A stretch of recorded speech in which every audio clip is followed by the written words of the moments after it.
Welcome everybody. My name is Buffy Nelson. I'm the director of the New Mexico Art League. And during this stay-at-home time, we were thinking it might be a fun idea to visit some of our faculty in their studios while they're at home. Today, I'm very, very happy to bring you to the studio of Coulter Prehm. He lives in Santa Fe with his wife, Liz. There's Colt, hi. And so we're just gonna take a little quick peek at Colt's studio after we get going here. Okay, welcome, Colt. Thanks, Buffy. Thanks for having me on your new interview show here. Yeah, we'll see how this goes. So tell me just a little bit about the path that led you to become an artist. Well, I was doing undergrad at Iowa State University. I'm from Iowa originally, and I've been in Santa Fe for 12 years now. But when I was in Iowa, I was finishing my undergrad at Iowa State, and I had been a biology major, and I ended up starting to tattoo. I've also tattooed for about 15 years now, coming up on 16 years. So I'd begun tattooing and was a biology major, and the guy that I was working for at the tattoo studio said that if I wanted to continue working there after I finished my apprenticeship, that he only hired people at that time that had fine arts degrees. And so I had to have a fine art degree. And biology honestly wasn't going very well for me in terms of grades and things. And so I switched majors to fine art and took my first drawing and painting class at that point. And pretty much within the first class realized that I was supposed to be a painter. Yeah. And so I started painting all day, every day, and while I was still doing my undergrad, I started traveling and taking workshops with people all over in Canada and around the US. And so I was trying to progress on my own outside of the university art setting. And so that's what got me into painting. And then and tattooing quickly became secondary to my painting and drawing. And then after I finished my undergrad, I moved here to Santa Fe to study with Tony Ryder, and I worked with him for several years in his studio at his atelier here in town. So coming to New Mexico was really about Tony. Completely about Tony. Yeah, he was my favorite contemporary artist when I was doing my undergrad, and like for a couple of the classes that I was in undergrad, we had to do master copies, and things. And Tony was my first master copies I did, and I didn't know Tony at all at that time. But yeah, Tony is the whole reason that we ended up here. So. Boy, that's a big vote of confidence. That's so wonderful. And so how is New Mexico? 12 years, this is home now. Yeah, we've settled in. I was planning on studying with Tony for 2 years. Yeah. Which I ended up studying with him longer than that. We planned on 2 years and then moving maybe closer back to the Midwest or something. And after 2 years, we just couldn't leave. So. Oh, good. Well, I'm happy that you're here. So just to let everybody know, Colt has been teaching for the New Mexico Art League for about 2 years now, just about. And he teaches life drawing, primarily portraiture, right? Would you say that that's sort of your specialty? Yeah, it's at least maybe the subject that I enjoy the most. Mm-hmm. I guess would be portraiture, but I also do quite a bit I do figure drawings, and I do quite a few still life paintings. Yeah, we did have the still life workshop, and that was wonderful. Everybody loved that. Yeah. And landscape painting and all kinds of different things. But yeah, portraiture is what I studied primarily with Tony, portrait and figure drawing, and I would say it's what I'm most passionate about is portraiture. Yeah. So I have another question here. Oh, I know. What are the artists that you've most admired throughout history, or who have influenced your work the most? Maybe Tony is one of those, but historically, what artists are you most interested in? Well, I would say my favorite painter is Rembrandt. Nice. I love Rembrandt. But we Have had that. this is a fun little Rembrandt story. I'm gonna like go off from the question for just a second, but we were in France and went to the Louvre in Paris to go see, and I wanted specifically to go see Rembrandt works. And so we go through the Louvre and we get to the Rembrandt wing area, and it was all closed down for renovations, and I was so sad. And so I'm like, well, that's okay. And so we started just wandering through the Louvre, and looking at all the other great art. And we ended up in this little corridor, and there was no one in there. But we were just kind of strolling around, and I saw these paintings, and I'm like, this is like Rembrandt's time period, and these guys would have been, around the same era and everything. And I was like, wow, that's crazy that Rembrandt's work wouldn't be over here. And we kept wandering in there, and they had moved all the Rembrandt paintings Oh, into these two rooms, but it wasn't announced or anything. There were no signs. So we were in this beautiful area of the Louvre alone, basically. Maybe one other person came through and that never with, happened, by the with way. yeah, Never. with all of the Rembrandt paintings in these rooms, and it's just Liz and I and a couple people throughout the whole time that just wandered through. So that was a pretty special treat. Oh, Um, wonderful.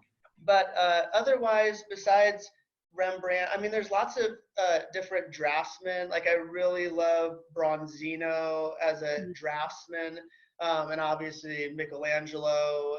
Um, and but then for contemporary painters, I think there's some contemporary painters that have really influenced me as well that I think whose work is pretty timeless, like Antonio Lopez Garcia. Yeah.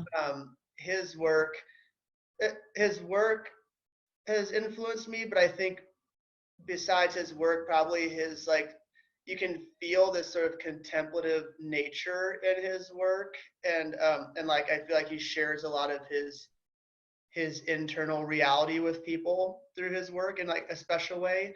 And so that's really influenced me, uh, his work.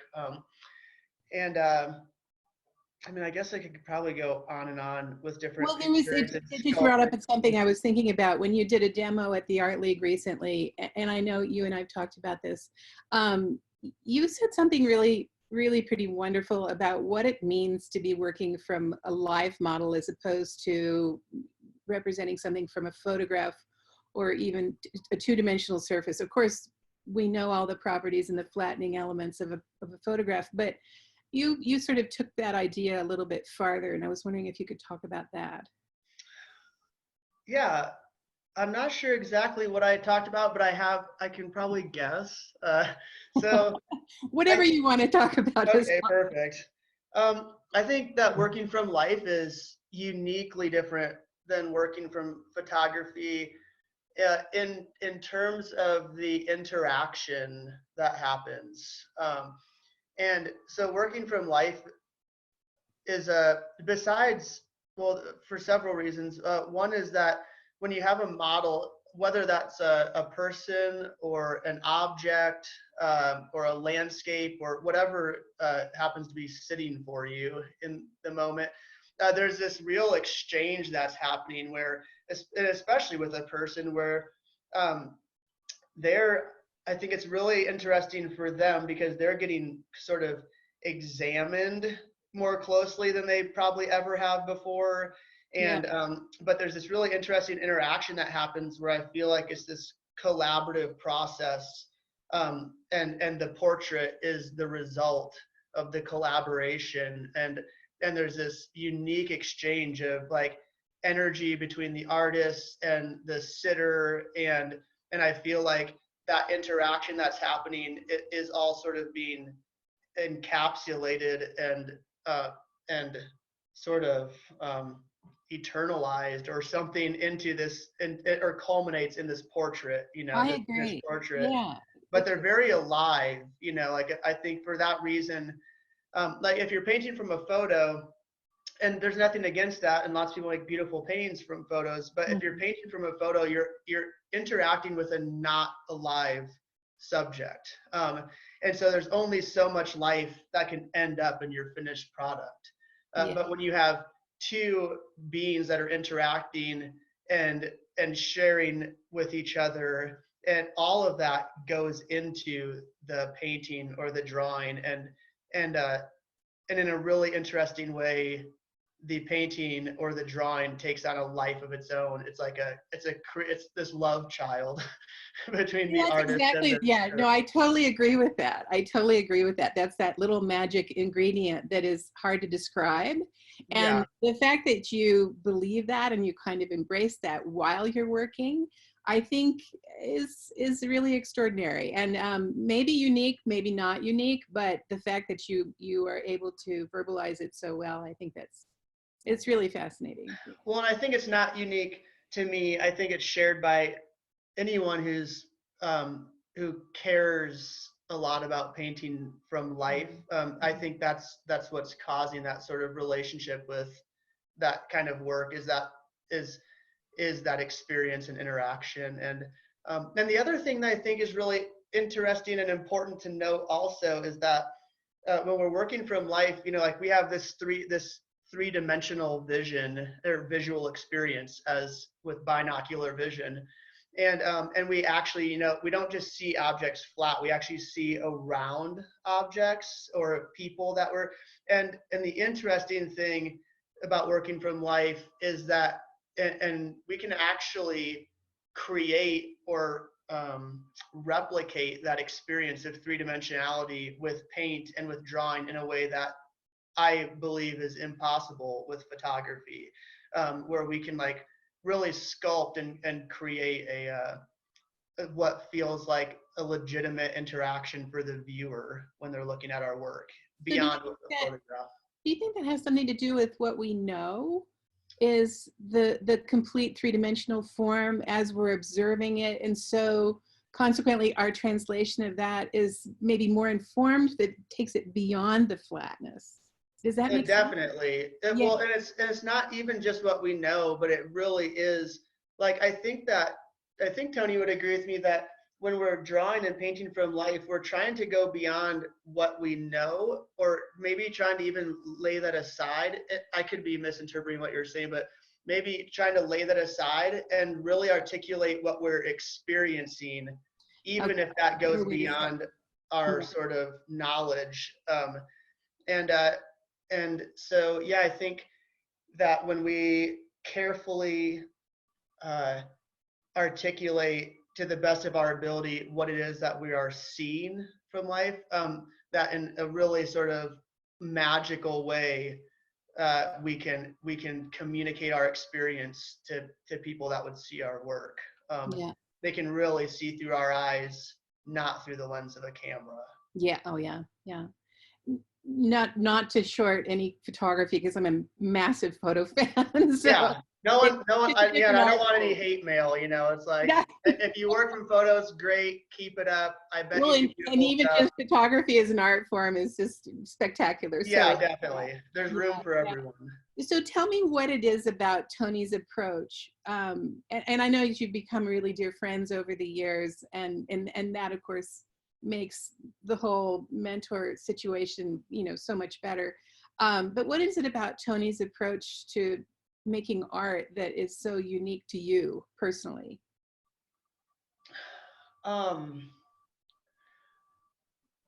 I think, I think that there's lots of motivations for people of why they want to create things. Um, and so I feel like the connection for me with Tony as a person and his work and everything was, um, I I think that his motivation in creating is beauty, and to perpetuate beauty, um, and I think that's really unique. Actually, I think that that's not most people's motivation, but that's always been sort of my heart, and I'm still learning about there. That is the journey, I feel like, for me, is learning about that right now, of like, how can I create something more beautiful, and maybe I have other desires and things, like to share my experience with other people. But even if I'm doing that, it's like I'm trying to share an experience of like appreciation or a Mhm. gratefulness or intrigue, or all these different things that I think are synonymous with beauty. Beauty. And so I think that Tony, just in his person and in his work, um, is has set out to add beauty to the world, and I want to grow in that, Terrific. as a person and with my work. And so, uh, being with him was the right fit for me. Yeah, yeah, really nice. And not necessarily the trend either. I mean, Yeah. I don't know that trends are so easily defined, but you know, they I it's really quite honest and lovely to say that so openly. It's just that beauty is not always what artists are trying to convey. I mean, Well, there's it the doesn't sell.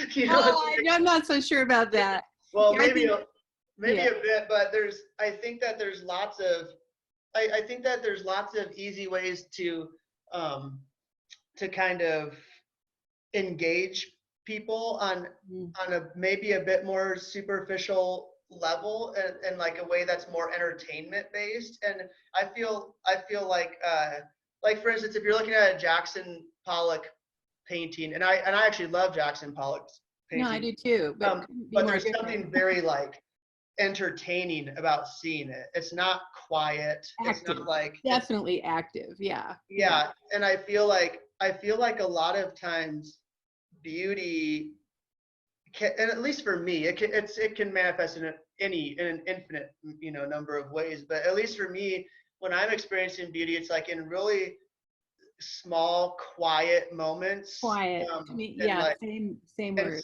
yeah, and sometimes that, maybe isn't so exciting for people to see. Like there's not the excitement level, but I think that there can be something really special that people can connect with in that still. I don't remember what the question was, but Well, I who knows? who knows? But I do think there's that element that I think you have, and many artists succeed in. You know, it's not 100%. Nobody hits it out of the park every time, but what it reminds me of is that sort of elusive quality that will pull you across the room. You will see it, and I think Rembrandt's a great example.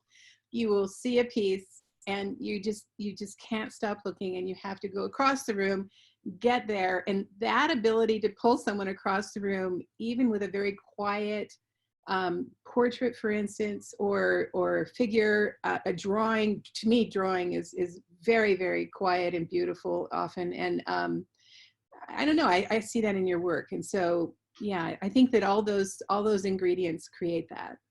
Well, thanks. Yeah, I was just about to say, like, I hope I make a painting someday that pulls someone across the I room. think you have. I um, think you have. Maybe you haven't experienced that, but other people have. So, no, it's terrific. So let's see, what else do I have on my list to talk about? Probably a nice little segue. Should we look at a couple of my paintings and see Let's the do studio? that. Yeah, I think that is a good time. This is a good time Okay, to go on into the studio. perfect. So, Well, oh, go for ahead. the viewers, I told you might not be aware of like MTV Cribs. It was this show. I don't know if it's still on, but I remember like in high school or something. But Buffy and I were saying before the call started that we're doing Cribs Studio Edition. Um, Artist cribs, exactly. Artist Cribs Studio Edition, yeah. So here we go. So this is my studio here, and this is my home studio. It's a small kind of Always so space, fun to see where uh, people work. but I love it. Yeah, so I have my, I hope this shows up okay, but I have a 6-foot north facing window over here.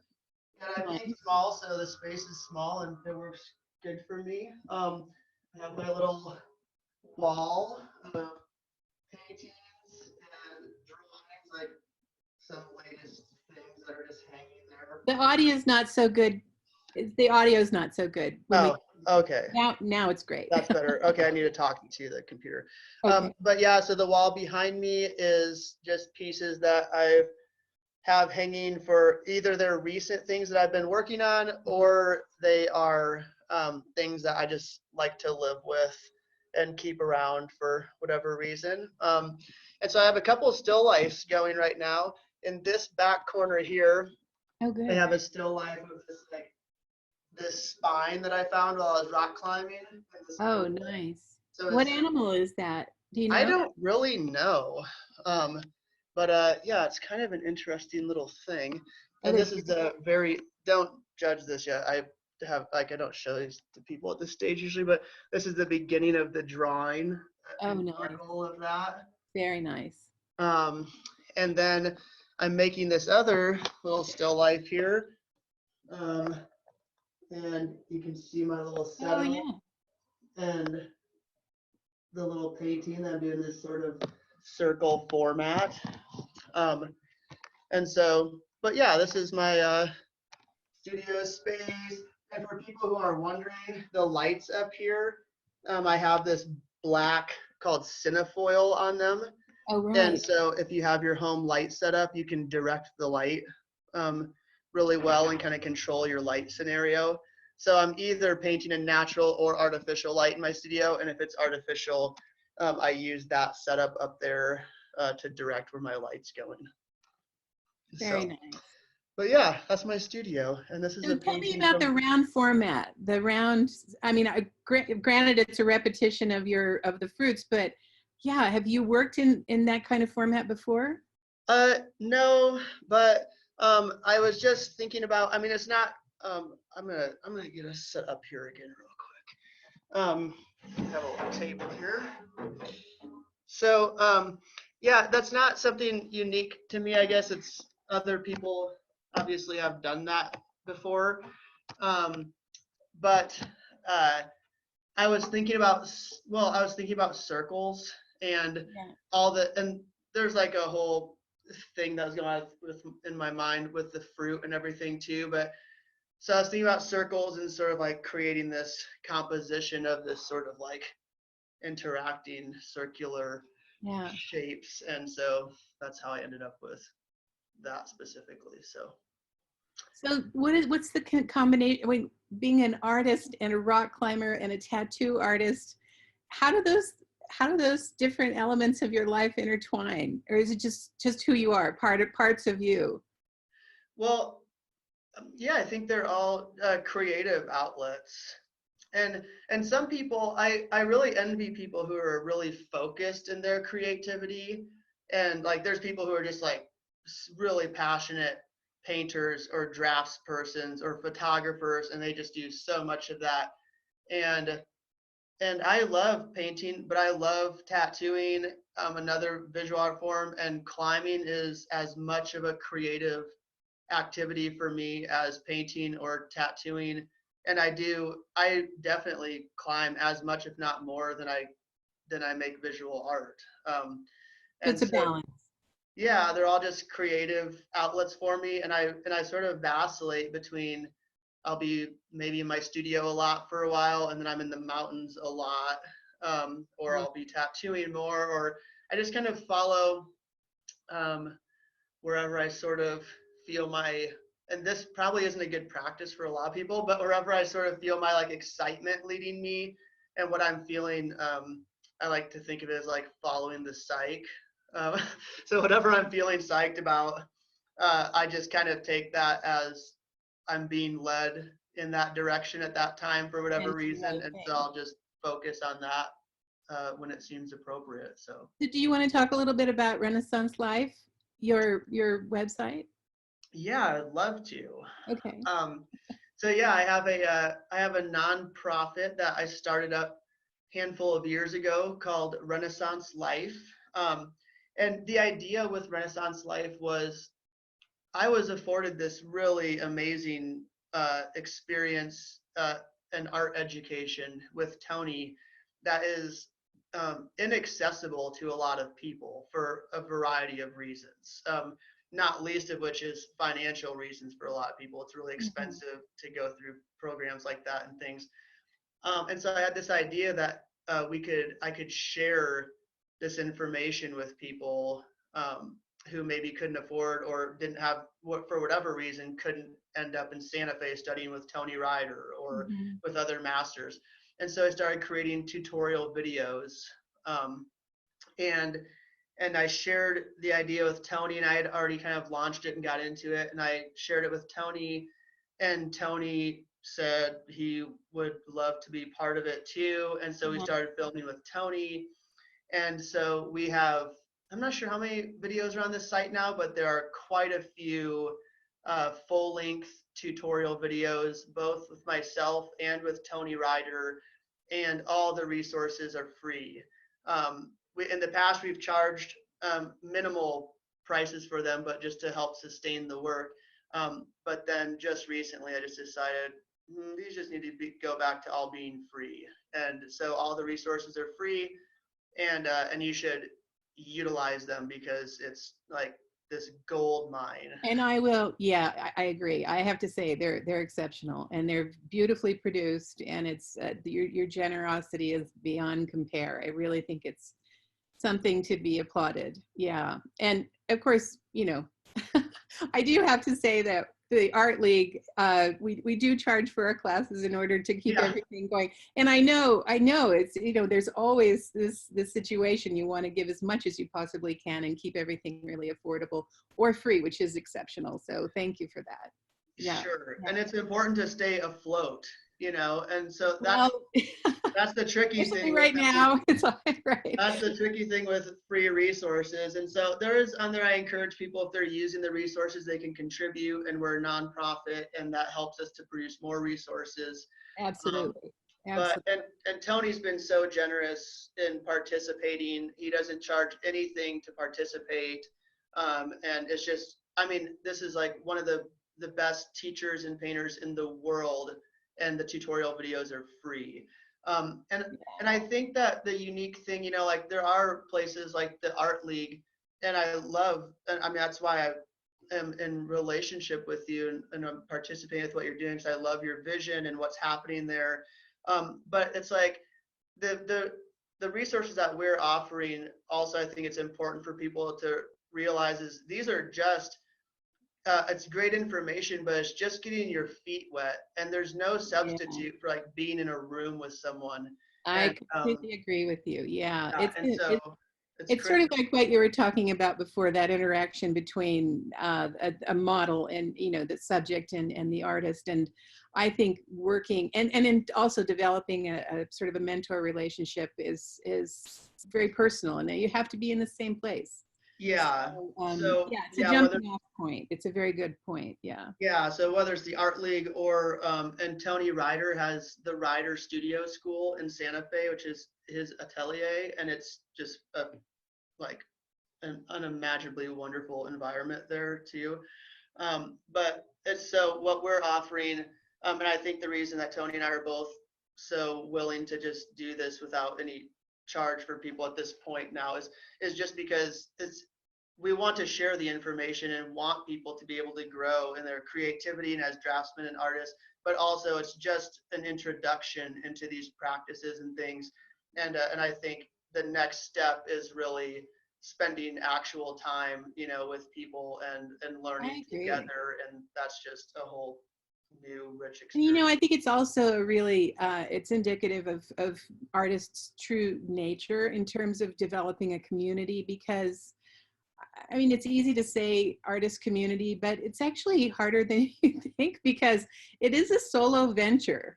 Creating art is a solo venture. And so to have that connection with so many people, you do want to be generous, and you do want to pull people in and share. It's just terrific. So Yeah. thank you for that. I do want to let everybody know before we sign off here that we just came up with an online course with Colt. It's starting to fill up. So it's, what do we call it? 5-day, what do we Yeah, call a 5 session it? online portrait drawing course. Thank you. Thank you. So we're going to focus on, each session will focus on one specific part of the face. the nose, the mouth, the eyes, the ears, and then the whole structure of the head, I believe. So Exactly. it'd be terrific. And then there's also a portrait painting workshop coming up in August. Mm-hmm. So look for that on our website, and it's www.newmexicoartleague.org. So it was so fun to talk to you, Colt. I just Yeah. did. Thanks Thank for having me on your show, you. Buffy. Anytime. All right. Well, it was a delight to see your studio. Always fun to talk to you. So thanks Yeah, again. We'll you see you. too. Take See care.